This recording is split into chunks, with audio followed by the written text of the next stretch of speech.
Des de l'EVA, tot i que sempre hem fet espectacles familiars i hem anat a les escoles i s'ha volgut potenciar el públic, al ser en una temporalitat acotada no hem tingut prou temps per reblar el clau i generar nous públics entre les franges més baixes d'edat. Què passa aquí? Que el tema de l'oralitat no és el mass media, ni venem alcohol, ni velocitat, ni nit, ni com es diu allò? Nocturnitat i alevosia. Cap d'aquesta mena de coses. Per tant, vèiem que sí que decau una mica la capacitat d'escolta, la capacitat d'abstracció a través de l'escolta, d'entesa a través de l'escolta i que no hi ha o no s'ofereixen espectacles als públics més joves, estaríem parlant de primàries i secundàries, on el tret diferencial sigui precisament la paraula i la manca de tecnologia, perquè tecnologia n'hi ha a patades i de sobres, diguéssim, per tothom.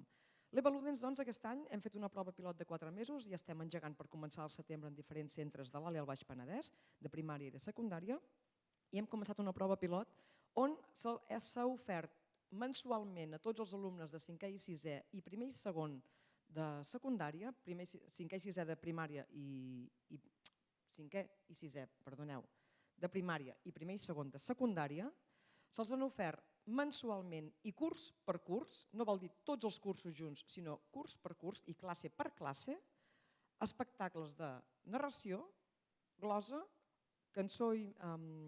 romanços i cançó popular catalana. Això és una feina que estem començant a treballar, ja fa uns quants mesos que hi estem posats, que estem començant a fer els contactes amb ajuntaments, del qual estem buscant també part de finançament i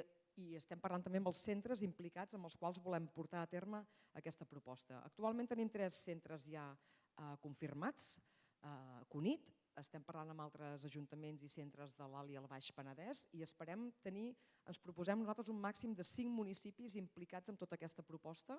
d'aquí a setembre perquè volem veure com funciona, però en tot cas sí que fem una crida ara que els tenim tots aquí, fem una crida als centres o municipis que s'hi volguessin adherir, que els interessés aquest projecte que els aniríem a explicar i òbviament també una qüestió de finançament. Si encara existeix el concepte de mecenes en aquesta terra, d'algú que vulgui aportar i invertir amb la seva canalla, amb els seus joves, en una qüestió tan bàsica i essencial com la capacitat comunicativa a través de l'oralitat, del saber dir, del saber parlar, del saber expressar allò que vols perquè l'altre pugui rebre en claredat, ens truqueu. Us vindrem a veure seguríssim. Vaja. Faig una crida oberta aquí.